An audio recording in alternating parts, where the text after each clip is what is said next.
Bonjour à tous. Alors Bezrat Hashem Yitbarach, avec l'aide d'Hachem, on va parler aujourd'hui du cours du Grand Rabbin d'Israël, le cours qui donne chaque semaine, le cours hebdomadaire, la continuité de son père, notre maître, le Rav Ovadia Yosef Zechron Tzaddik Kesh Livracha, auquel il a donné ce shiur durant 40 années, et que Baruch Hashem, son fils, le Grand Rabbin d'Israël actuel, il continue à donner ce shiur, ce cours. Et Bezrat Hashem, avec l'aide d'Hachem, on va essayer d'abréger ce cours très très intéressant et très important, où il est énuméré énormément d'halachot sur lesquels on peut se tenir, sur lesquels on va pouvoir, Bezrat Hashem, avec l'aide d'Hachem, essayer de comprendre le contexte halachique. Parce que la halacha n'est pas faite que de notes et de une halakha, deux halachot, trois halachot. Derrière ces halachot, il y a énormément d'approfondissements, énormément de principes et de règles sur lesquels nos sages, nos chachamim, nos rishonim, nos acharonim se tiennent pour écrire des tshuvot, des réponses d'halachot, des responsa. Et avec l'aide d'Hachem, on va essayer d'abréger ce cours qui est très intéressant. Alors, il est rapporté comme ça dans le Rambam, chapitre 10 des lois de brachot, halakha 1. Il énumère là-bas toutes les brachot, toutes les bénédictions qu'une personne doit dire pour louer Akadosh Baruch Hu. Déjà, pour introduire, il faut savoir qu'il existe 3 catégories de brachot. Les brachot que l'on dit avant de faire une mitzvah, comme la bracha sur la Hanoukia, la bracha que l'on dit avant de faire le lulav, etc. C'est ce qu'on appelle dans la halakha les birkot à mitzvot. Il y a aussi les birkot à nehenim. C'est quoi les birkot à nehenim? C'est les brachot avant de consommer un aliment. Comme la bracha de Boré Peraetz sur un fruit, comme la bracha de Boré Pera Adama sur un légume, ou bien sur une banane, et la bracha Tchakol, etc., etc. Ça, c'est birkot à nehenim, ce que l'on va profiter avant de consommer un aliment. Et il y a les birkot à shevach. C'est des bénédictions de louange à Hachem, pour le remercier sur quelque chose, ou bien comme lorsque on va voir un éclair ou un tonnerre. En tout cas, toutes ces brachot là sont considérées comme étant des birkot à shevach, des louanges à Akadosh Baruch Hu, sur lesquelles nos sages ont institué des brachot, des bénédictions. Une des brachas qui est considérée comme étant birkot à shevach, des bénédictions de louange, le Rambam dans chapitre 10 halakha 8, il nous dit qu'il y a la bracha du gomel. La bracha du gomel, le Rambam énumère d'ailleurs, comme il est rapporté dans le traité Brachot 54, il rapporte là-bas 4 catégories de personnes, lesquelles doivent dire la bracha du gomel. Il y a Cholé Shenitrapa, une personne qui est tombée malade et qui, Baruch Hashem, a guéri, Ishtabar Shemolad. Chavush Yatzami Beta Asurim, une personne qui a été faite prisonnière et qui a été libérée. Veyordé Ayam Kshealou, une personne qui est partie en mer et qui, Baruch Hashem, est sortie sain et sauf. Le Rav Ovadia Yosef, entre parenthèses, il dit même une personne qui va à la mer et il nage à la mer, lorsqu'il ressort, bien sûr, pas en maillot, lorsqu'il ressort et qu'il va à la synagogue et monte à la Torah, il devra dire la bracha du gomel. Et dernière catégorie de personnes, Olche Drachim Sheagiou Leishuv, une personne qui est partie en chemin, qui a voyagé en avion, qui a fait 72 minutes, une distance, c'est très important cette précision, une distance de 72 minutes.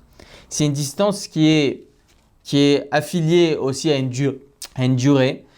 En réalité, lorsqu'on parle de 72 minutes, c'est une durée de temps, mais c'est une distance en réalité. Parce qu'une durée de temps, on peut mettre 72 minutes de partir d'un endroit A à un point Z, alors que normalement, cette distance-là, on peut la faire en 10 minutes. Avec les embouteillages et tout ça, ça fait 72 minutes. En réalité, nos sages ont institué cette bracha-là uniquement lorsqu'il y a une distance de 72 minutes. C'est-à-dire que lorsque vous voyez sur map, n'importe, que pour aller à un tel endroit, vous devez arriver sans embouteillage en 72 minutes. Alors dans ce cas-là, on fait la bracha de Agomel. On ne va pas développer le sujet pour le moment. Mais en tout cas, ces 4 catégories de personnes, le Rambam, il nous dit que c'est considéré comme une bracha tacheva. On doit dire la bracha du Gomel et louer Hachem par cette bracha-là. Il y a fait ce qui est très intéressant, c'est que le Bet Yosef, dans le Siman 219, à la fin du Siman 219, il rapporte là-bas une discussion entre le Rivash et le Ochot Chaim. est-ce que cette bracha du Gomel doit être dite aussi pour d'autres situations de miracles que l'on a eu, de sauvetage que l'on a eu, ou bien uniquement ces 4 catégories-là, ces 4 épisodes qu'une personne a pu vivre? Je donne un exemple. Le Rambam n'énumère pas dans le cas où une personne fait un accident de voiture, ou bien un accident de chameau à l'époque, en tout cas un accident de voiture aujourd'hui, et qui, Baruch Hashem, est sorti indemne de cet accident. Est-ce qu'il doit dire la bracha du Gomel? Le Rambam n'énumère pas cela. Parce que le Rambam, lui, suit la Gemara, comme on a dit dans le traité Brachot 54, où il y a uniquement 4 catégories de personnes. Qu'en est-il de d'autres sauvetages qu'une personne, Baruch Hashem, a pu vivre et qui est sortie indemne? Comme cet exemple-là, que l'on connaît tous, une personne qui est sortie indemne d'un accident de voiture, doit-il dire la bracha du Gomel ou pas? Alors le Rivash, il dit, bien entendu, il ne parle pas le Rivash d'un accident de voiture, il parle d'autres cas de sauvetage. Le Rivash, il dit effectivement, il dit comme ça, hein, le Rivash, qu'on doit dire la bracha du Gomel pour d'autres sauvetages. Tant que la personne est sortie d'une situation difficile, délicate, comme lorsque la Gemara énumère, lorsqu'une personne est partie en mer, c'était un danger de mort. Alors effectivement, lorsque une personne a été sauvée d'une situation telle, même si ce n'est pas similaire réellement à ce qui est rapporté dans la Gemara, étant donné qu'elle a été sauvée, on doit remercier Akadosh Baruch Hu. Comme ça, il dit le Rivash. Le Bet Yosef, par ailleurs, il rapporte l'avis du Ochot Chaim. Le Ochot Chaim lui dit non, uniquement les 4 situations initiées par la Gemara. Uniquement. Sur ce, le Shulchan Aruch tranche la halakha dans le Siman 219 halakha 9 et il dit comme ça, selon cette marloquette là, selon cette discussion, on dit Safek Berachot Lehakel. Pourquoi le Shulchan Aruch dit qu'on dit Safek Berachot Lehakel? C'est quoi Safek Berachot Lehakel? Il y a un principe très important dans la halakha qui nous dit que lorsqu'on a un doute sur une bénédiction, alors on devra être plus souple. Lorsqu'une personne elle a un doute si elle a fait ou pas shahakol sur une boisson, sur un verre d'eau, alors qu'est-ce qu'il doit faire? Est-ce que j'ai fait ou pas fait? La halakha te dit, Habibi, ne fais pas. Pourquoi? Parce qu'on a un doute. Est-ce que tu dois faire ou pas faire? Est-ce que tu as fait ou pas fait? Alors, Chas Shalom, pour ne pas transgresser l'interdit de ne pas dire le nom d'Hachem en vain, nos sages ont institué un principe très important qui nous dit que dans un cas de doute sur une bénédiction, on ne doit pas refaire la bracha. Sauf, bien entendu, en ce qui concerne le Birkat Hamazon, ce n'est pas le moment de développer aussi le sujet. Le Birkat Hamazon qui est lui de la Torah, une personne, si elle a un doute ou pas, si elle a fait le Birkat Hamazon, elle doit refaire. Suivant un autre principe, on ne va pas développer non plus, mais suivant le principe de Safek Doraita la Chumra, dans un cas de doute sur une mitzvah de la Torah, alors on sera plus on sera plus strict, le contraire. On sera plus strict et donc la personne devra refaire la Birkat Hamazon. En tout cas, ce principe-là de Safek Berachot Lehakel est utilisé lorsqu'il y a une bracha face à nous et qu'on a un doute sur cette bracha-là. Là, le Bet Yosef rapporte une discussion entre le Rivash et le Ochot Chaim. Est-ce qu'on doit faire dans une telle situation, en cas de une personne qui est sortie Baruch Hashem d'un accident de voiture indemne, est-ce qu'elle doit dire la bracha du Gomel ou pas? Selon le Rivash, oui. Selon le Ochot Chaim, non. Alors, étant donné qu'il y a une discussion rabbinique, Safek Berachot Lehakel. En cas de doute sur une beracha, on doit pas dire cette bénédiction-là. Le problème, c'est que quoi? Le Gaon Arav Ben Sion Abba Shaul, un des grands rabbinim contemporains, très ami au Rav Ovadia Yosef, comme tout le monde le connaît, a dit que sur tout ce qui concerne les brachot de louange à Hachem, les birkot à Shevar, comme on vient de rapporter ici, alors on ne dit pas le principe de Safek Berachot Lehakel. On ne dira pas le principe de, en cas de doute sur une bénédiction, on sera plus souple. Et pourtant, voici une preuve. Le Rav Ben Sion Abba Shaul, lui, il dit ça, et donc il tranche la halakha que lorsqu'une personne fait un accident de voiture et qui Baruch Hashem est sorti indemne, elle devra faire la bracha du Gomel. Alors comment va-t-il répondre par rapport à cette preuve irréfutable du Shulchan Aruch qui lui rapporte comme on a dit maintenant, une discussion entre le Rivash et le Ochot Chaim sur lequel il tient la halakha, étant donné qu'il y a un safek, est-ce qu'on tient la halakha comme le Rivash? Il y a un doute si on tient la halakha comme le Rivash ou bien le Ochot Chaim. Il dit le Shulchan Aruch à la fin, il finit en concluant que si une personne veut dire cette bracha, il devra la dire sans le nom d'Hachem. Donc voici une preuve à l'encontre du Gadol Hador, un des Gdolei Israël, on a dit le Rav Ben Sion Abba Shaul. Donc voici une première preuve. Il faut savoir que sur cette halakha-là, elle est bien entendu, comme Baruch Hashem, beaucoup d'halachot. Il y a une discussion aussi sur cette halakha-là, au sujet de la bracha du Gomel, pour d'autres situations, comme on a dit maintenant. Il faut savoir que le Mishnah Berurah tient la halakha comme le rivash. Le Mishnah Berurah il dit que même dans d'autres situations délicates comme un accident de voiture, on doit dire la bracha du Gomel. Comme ça, il tranche le Mishnah Berurah. Le Mishnah Berurah, lui, il suit l'avis du Levouche, du Taz, du Magen Avraham, du Eliarabba, du Prémégadim.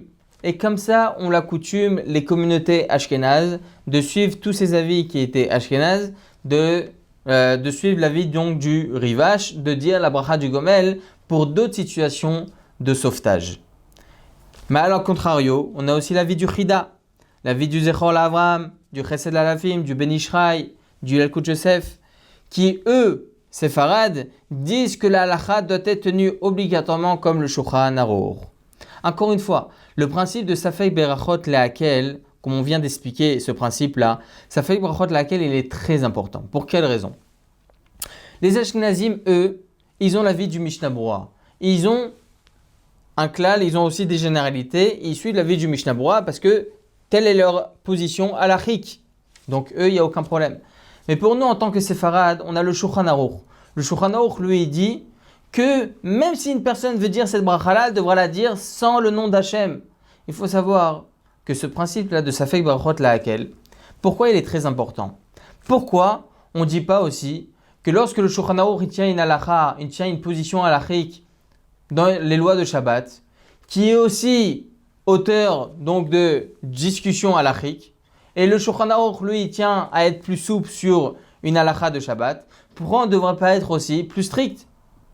Comme les berachot.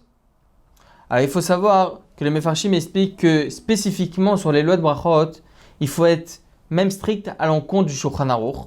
Si le Shulchan Aruch dit lui une halakha sur Ilchot brachot, sur les lois de brachot, qu'il faut dire une bracha. J'ai pas d'exemple, mais il faut dire une bracha. Et il y en a d'autres qui pensent qu'il ne faut pas dire cette bracha-là.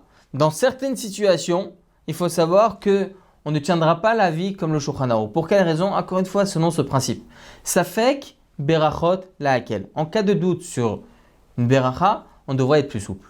Pour quelle raison? Sur ce principe-là, sur les brachot, on est beaucoup plus strict que sur Shabbat spécialement. Parce qu'il faut savoir que lorsque Akadosh Baruch Hu, il a dit ce commandement-là, Lo tisa et Shem Hashem lashav, tu ne diras pas le nom d'Hachem en vain. Alors la terre s'est séparée sur 400 parsa. C'est une mesure qui est rapportée dans la Gemara. Sur 400 parsa. Donc on voit sur ce commandement spécifiquement, Hachem il a mis un point d'honneur auquel Atkama, au combien il faut faire attention et de ne pas dire des brachot en vain. C'est pour cela d'ailleurs que les poskim ils disent combien c'est important. D'ailleurs le traité brachot, dans le chapitre 6, dans le traité brachot, il dit là-bas combien c'est important que chaque personne se tienne devant son rave et étudie les lois de brachot. Parce que très facilement, une personne peut en arriver à cet interdit-là, à cette transgression-là de ne pas dire le nom d'Hachem en vain. Pour revenir, donc voici une preuve explicite à l'encontre du Rav Ben Sion Abba Shaul et d'autres acharonim qui disent que sur les brachot de louange, on doit dire la bracha même si il y a une position halachique qui est certaines fois différente selon d'autres avis halachiques, selon d'autres avis rabbiniques, quand bien même on ne dira pas le principe de Safek Berachot Lehakel. Voici une preuve que si oui, on doit dire ce principe-là, comme on vient de voir au sujet de la bracha du Gomel. Il faut savoir donc, halakha les maaseh sont la halakha, et comme ça on conclut la halakha. Une personne qui, chas v'shalom, a fait un accident de voiture, mais Baruch Hashem est sorti indemne de cette situation délicate, elle ne devra pas dire la bracha du Gomel. Il faut savoir que si quand même la personne se sent redevable envers Hashem, et tout le monde comprend, Baruch Hashem est sortir indemne d'un accident de voiture, chas v'shalom, combien il faut remercier Akadosh Baruch Hu. Alors dans ce cas-là, ce qu'elle peut faire, elle peut partir d'une ville à une autre ville, comme on l'a dit énoncé au tout début, d'une autre ville durant 72 minutes, comme on l'a aussi expliqué au début. Et lorsqu'elle va revenir, elle devra dire automatiquement la bracha du Gomel. Et elle pensera, lorsqu'elle dira la bracha du Gomel, elle pensera aussi à acquitter cet accident de voiture-là où elle est ressortie indemne. Il faut savoir que de cette halakha, nous pouvons dire quelque chose d'extraordinaire et une halakha très importante que malheureusement beaucoup de personnes ne connaissent pas, ne savent pas. C'est au sujet des brachot du Kriyat Shema. Il faut savoir que les brachot du Kriyat Shema, de la lecture du Shema, c'est ce que l'on dit avant de lire le Shema le matin et le soir. Ces brachot-là, c'est aussi des louanges à Hachem. On remercie Hachem. Yotzer Or, Vorech Rocher. On remercie Akadosh Baruch Hu de nous avoir donné la lumière, qu'on puisse se diriger comme il se doit dans la rue. Donc, c'est des brachot, des bénédictions, de louanges à Hachem avant de lire le Shema. Il faut savoir que le Shema Israël a un temps limité. Il a un temps limité. Il y a écrit comme ça dans la Gemara, Ad Arba Shaot, jusqu'à la 4e heure. La fin de la 3e heure, début de la 4e heure. Donc arrive la fin de la 4e heure, terminé, on ne peut plus dire le Shema Israël. Et donc, par extension, les brachot qui viennent introduire le Shema sont aussi limités à la 4e heure. Pour expliquer les choses, entre parenthèses, la 4e heure, en fait, ce n'est pas des heures comme on le connaît nous, ce sont des heures variables. C'est ce qu'on appelle dans la halakha, Shaot Zmaniyot. Comment elles sont comptées ces heures variables? Alors, il y a une discussion dans les Acharonim. Est-ce qu'on doit compter depuis l'aube, donc à bien avant le lever du jour, ou bien à partir du lever du jour? Il y a deux calculs horaires. Le premier calcul horaire, c'est depuis le Netzachama, depuis le Netzachama, depuis l'aube, jusqu'à, excusez-moi, je me suis trompé. Le Netzachama, depuis le lever du soleil jusqu'à le coucher du soleil. Est-ce que c'est depuis le lever du jour jusqu'au coucher du soleil, ou bien c'est depuis l'aube jusqu'à la sortie des étoiles? Il faut savoir que selon le premier calcul horaire, comme on a dit, depuis le Netzachama jusqu'à la Shkiat Hachama, depuis le lever du jour jusqu'au coucher du soleil, c'est un calcul horaire bien plus large, c'est-à-dire que l'heure sera beaucoup plus long. Alors que selon le second calcul horaire, qui est de Alot HaShachar, l'aube, jusqu'à la sortie des étoiles, l'heure sera beaucoup plus restreinte, sera beaucoup moins large. Il faut savoir que selon cette discussion-là, on peut aussi calculer l'heure du Kriyat Shema, jusqu'à l'heure à laquelle on peut faire le Shema Israël le matin. Si on dit que ça doit être jusqu'à la 4e heure à partir de quand? Est-ce que c'est l'heure variable selon le premier calcul horaire, le Netzachama jusqu'à Shkiat Hachama, ou bien selon le second calcul horaire, l'aube jusqu'à la sortie des étoiles? Alors il faut savoir que sur ce, il y a une discussion. Selon le Magen Avraham, le calcul horaire du schéma Israël doit être fait depuis l'aube jusqu'à la sortie des étoiles. Donc automatiquement, l'heure du schéma Israël sera bien avant l'heure des autres sur le second calcul horaire. Je donne un exemple. On va dire que selon le Magen Avraham, l'heure du schéma Israël se termine, un exemple bête, à 9h du matin. Alors que selon le second calcul horaire, qui est depuis le Netzachama jusqu'à la Shkiat Hachama, ça sera à 9h30. C'est un exemple. En tout cas, selon le Magen Avraham, on est beaucoup plus strict. Il faut savoir que l'on tient la halakha de manière a priori, c'est-à-dire l'ekatrila. On suit la halakha comme le Magen Avraham. C'est-à-dire qu'on devra calculer la 4e heure variable à partir de l'aube jusqu'à la sortie des étoiles. Donc on compte l'heure zmanite, qui est l'heure variable, à partir de ce moment-là, et on arrive à une heure X. Bedi Avad, une personne a posteriori qui se levait en retard, elle a le droit de faire le second calcul horaire qui suit l'avis du Gaon de Vina. Le Gaon de Vina il dit que non, on ne devra pas calculer les heures variables à partir de l'aube jusqu'à la sortie des étoiles, mais à partir du Netzachama jusqu'à la Shkiat Hachama, jusqu'au coucher du soleil. Et donc automatiquement sur le Gaon de Vina, ce sera plus tard. En tout cas, il faut savoir qu'il y a deux choses. Lorsque vous allez voir sur votre calendrier, c'est aussi important l'étude du calendrier, parce que certaines fois on ne comprend pas. Et vous allez voir trois horaires. L'horaire du premier schéma Israël, la fin du premier schéma Israël. Le premier schéma Israël, c'est quoi? C'est la vie du Magen Avraham, qui lui est plus strict. Parce qu'il va selon le premier calcul horaire, comme on a dit, depuis l'aube jusqu'à la sortie des étoiles. Et vous allez voir là-bas aussi le second horaire du schéma Israël.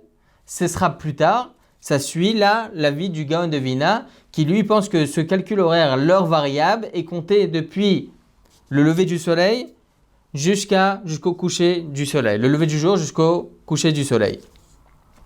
Les quatre là, a priori, on devra suivre la vie du Magen Avraham. Donc, on sera plus strict. Pour quelle raison? Parce qu'il faut savoir que l'heure du schéma Israël, le schéma Israël, c'est une mitzvah de la Torah. Et étant donné que mitzvah de la Torah, il faut être plus strict, alors il faut faire attention de suivre la vie aussi plus stricte, qui est là le Magen Avraham.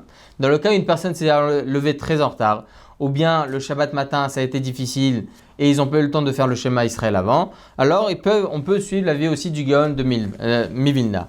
Mais il faut savoir qu'il y a un troisième horaire, c'est l'heure, jusqu'à quelle heure on peut faire les brachot du schéma Israël. Les brachot du schéma Israël, ils sont dissociés avec l'heure du schéma Israël. Pour quelle raison? Parce que les brachot du schéma Israël, les bénédictions du schéma Israël sont eux d'ordre rabbinique. Alors que la lecture du schéma Israël est par ailleurs de la Torah. Et donc étant donné que c'est rabbinique, on sera plus souple. C'est pour cela que l'heure à laquelle on doit finir les brachot du schéma Israël seront à l'heure du Gaon de Vilna, comme on a dit, qui est lui plus souple, même par rapport à la lecture du schéma Israël. Pour cela que vous allez voir la première horaire du schéma Israël comme le Magen Avraham, la seconde horaire du schéma Israël comme le Gaon de Vilna. Et cet horaire-là de la lecture du schéma Israël plus souple comme le Gaon de Vilna, c'est aussi l'heure à laquelle on doit terminer les brachot du schéma Israël. J'essaye d'être le plus simple possible, le plus compréhensible possible. C'est pas facile, mais en tout cas, les brachot du schéma Israël, ils sont limités par le temps pour arriver à une conclusion. Donc, étant donné qu'elles sont limitées par le temps, c'est ce qu'on appelle mitzvot aseh shazman grava. Ce sont des mitzvot qui dépendent du temps. Et étant donné que c'est une mitzvah qui dépend du temps, même si c'est une bracha de louange à Akadosh Baruch Hu, il faut savoir que c'est une bracha qui est limitée par le temps. Et donc, par extension, les femmes, comme il est rapporté dans le traité Kiddushin, les femmes, elles sont dispensées des brachot qui dépendent du temps. Sur ce, il y a une discussion entre le Shulchan Aruch et le Rama. Le Shulchan Aruch pense que toutes les mitzvot où les femmes sont exemptées par cette mitzvah étant donné qu'elles dépendent du temps, alors les femmes, elles ne devront pas dire ces brachot qui concernent la mitzvah X. Alors que selon le Rama, il faut savoir que même si la femme elle est exemptée de telle mitzvah, elle pourra combien dire la mitzvah, la bracha de cette mitzvah-là. Je donne un exemple simple. Le lulav. Le lulav, c'est une mitzvah qui dépend du temps. On ne peut pas le faire à Pessah. Le lulav, on le fait à Sukkot. Étant donné que ça dépend du temps, une femme, elle est dispensée de cette mitzvah-là. Et étant donné qu'elle est dispensée, selon le Shulchan Aruch, elle ne devra pas dire, même si elle veut faire la mitzvah, elle ne devra pas dire la bracha qui concerne cette mitzvah-là. Alors que selon le Rama, elle pourra dire la bracha. Selon le Shulchan Aruch, il faut savoir que c'est une bracha levatala, c'est une bénédiction en vain. La même chose par rapport au Kriyat Shema. Étant donné que les bénédictions du Shema dépendent du temps, jusqu'à la 4e heure, les femmes, elles seront exemptées des brachot. Et donc, par extension, même si elles veulent dire cette brachot-là du schéma Israël, elles ne devront pas dire le nom d'Hachem. Et ça, c'est très important. Telle est la conclusion halachique. Le Rav Ben Sion Abasho, lui, il dit que les femmes peuvent dire la bracha. Parce que c'est une bracha qui dépend d'une louange, c'est une bracha de louange à Hachem. Mais que fera-t-il de la preuve que nous venons de rapporter au sujet du Gomel? Que même si il s'agit d'une bracha qui loue à Kadosh Baruch Hu, une bracha de louange, Birkot Hashevach, quand bien même on dira le principe de Safek Berachot, laquelle, en cas de doute sur une bénédiction, on sera plus souple. Et on ne devra pas dire la bracha, sinon cette bracha, ça peut être considéré comme étant une bénédiction en vain. Ici, il y a une discussion entre le Shulchan Aruch et le Rama. Le Shulchan Aruch dit qu'il ne faut pas dire et c'est une bracha levatala. Et selon le Rama, une femme a le droit de dire ses brachot. Il y a une discussion halachique. Même si, dans tous les cas, on suit le Shulchan Aruch, donc on n'a même plus de questions à se poser, on ne doit pas dire la bracha. Mais même pour ceux qui doutent encore, il y a un problème. On a un doute, lorsqu'il y a un safek, il y a un doute sur une bénédiction, on ne devra pas dire cette beracha. C'est pour ça que tout à chacune, toute femme, Baruch Hashem, les femmes tzadkaniyot, les femmes, elles sont extraordinaires. Elles prient pour le peuple juif. Elles sont là, même si elles sont dispensées des 3 tefilot par jour. Il y en a beaucoup qui disent les 3 tefilot par jour. Même pour celles qui font qu'une seule tefila par jour, c'est un grand mérite pour le peuple juif. Faire attention que ce mérite-là reste jusqu'au bout. Même si certaines fois, on pouvait vous apprendre autrement. Il faut savoir que le halakha, comme on vient d'énumérer maintenant, une femme qui dit toute la tefila, même si elle veut dire les brachot du Shema, elle est exemptée des brachot du Shema, quand bien même, elle ne devra pas dire le nom d'Hachem.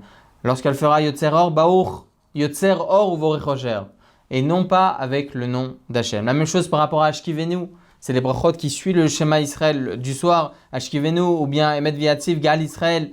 Tous ces brachot là qui concernent le schéma, elles sont exemptées, elles ne devront pas le dire. En tout cas, voilà, de là on apprend quelque chose de très important. Que ce soit la bracha du Gomel, même s'il s'agit d'une bénédiction de louange à Hachem, on dira le principe et on suivra le principe de Safek Berachot Lehakel. En cas de doute sur une bénédiction, on sera plus souple. C'est pour cela que une personne qui est sortie d'une situation difficile, délicate, mais n'étant pas dans les 4 catégories de personnes énumérées par la Gemara, comme on a cité auparavant, alors elle ne devra pas dire la bracha du Gomel. La même chose par rapport à les brachot du Shema Israël pour une femme. Elle ne devra pas dire les brachot du Shema Israël ni le matin ni le soir. Par rapport, si on est dans le sujet, par rapport à la bracha de Baruch Shamar et Ishtabach, il faut savoir aussi, ça dépend du temps. Ce sont des louanges à Hachem. Le Rav Nitrunae Gaon, c'était il y a 1000 ans, il dit quelque chose d'extraordinaire. Il dit qu'étant donné que ces louanges-là que l'on dit avant la Hamida, parce qu'il faut savoir que la tfila, à proprement dit, c'est la Hamida. C'est la Hamida. Lorsqu'on se lève, on fait la Hamida. C'est la Hamida. La tfila, c'est la Hamida. Lorsque la Gemara nous dit la tfila, c'est la Hamida. Tout ce qu'on dit avant, ce sont des louanges à Akadosh Baruch Hu, des louanges à Hachem.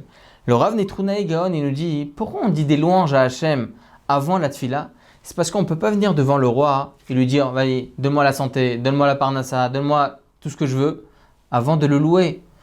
L'Avdil ben Kodesh Lechol, c'est aucun rapport, mais lorsqu'on va devant un roi, lorsqu'on va devant un président, on ne va pas lui dire, donne-moi ça, donne-moi ça, donne-moi ça. On le loue tout d'abord. On lui dit, t'as un très bon président, tu fais en sorte que le peuple puisse bien se tenir, etc. Donc on le loue. Et là, Avdil, la même chose pour Hachem, on doit le louer avant de lui faire des demandes. C'est pour cela que tout ce que l'on dit avant la Tfila, c'est aussi une obligation de dire tout ce qu'il y a avant la Tfila, la Hamida, ce sont des louanges à Hachem. Les Baruch Shamar et Ishtabar sont des bénédictions. On dit la bénédiction de Baruch Shamar et la bénédiction de Ishtabar. Ce sont des bénédictions, mais des bénédictions de louange à Hachem. Jusqu'à quand on devra les dire? Le Rav Nitrunae Gaon, il dit, étant donné que ça dépend du temps, c'est-à-dire que c'est pour louer à Hachem avant la Hamida. Si une personne n'a pas eu le temps de faire la Hamida, à faire ses louanges avant la Hamida, elle ne devra pas dire la bénédiction de ces louanges-là, de Ishtabar et de Baruch Shamar, après la Hamida. Pour quelle raison? Parce que, en réalité, la raison pour laquelle on fait ces louanges à Hachem, ces brachot-là, c'est uniquement pour la Hamida. Mais étant donné que la personne ne l'a pas dit, n'a pas dit ces brachot-là avant la Hamida, elle ne devra pas dire les brachot après la Hamida. Bien entendu, elle devra récupérer Psuki des Imra, les Alléluka, etc., etc. Mais les brachot par elles-mêmes, la bracha Baruch Ata Hachem, elle ne devra pas dire après la Hamida. En tout cas, ça dépend du temps. Selon cela, une personne qui a passé l'heure de Chatzot, parce qu'il faut savoir que la Hamida, il a jusqu'à un temps de Chatzot Hayom, jusqu'à la mi-journée. Pour quelle raison? Parce qu'on suit le sacrifice. Le sacrifice, il pouvait être fait jusqu'à la mi-journée. Donc, étant donné qu'on a un temps limité, la même chose par rapport à Baruch Shamar et Ishtabar, ces barochot là aussi sont limités. Et donc, par extension, on arrive à dire même la même chose que ce qu'on a dit par rapport aux brachot du Shema Israël. Les brachot du Shema Israël dépendent du temps. La même chose, Baruch Shamar et Ishtabar dépendent du temps. Comme ça, il tranche le Rashba dans le traité Gittin 40b. Il dit que les brachot du Shema et toutes les brachot qui concernent l'avant-fila, c'est une bracha qui dépend du temps. Ce sont des brachot qui dépendent du temps. Donc, par extension, les femmes ne devront pas dire ces brachot-là. Même si une femme elle veut dire Baruch Shamar et Ishtabar, elles ne devront pas dire le nom d'Hachem. Encore une fois, Chas v'Shalom, ça peut être considéré comme une bénédiction en vain. Et c'est très important de préciser cela. Une autre preuve que même sur les brachot de louange, on dira le principe de Safek Berachot laquelle, et on finira avec ça, Bezrat Hashem Ilbarach, avec l'aide d'Hachem. C'est au sujet d'une personne qui est aveugle, à Chas v'Shalom. Est-ce qu'elle doit dire la bracha de la Birkat Alevana? Est-ce qu'elle doit faire la bénédiction sur la lune ou pas?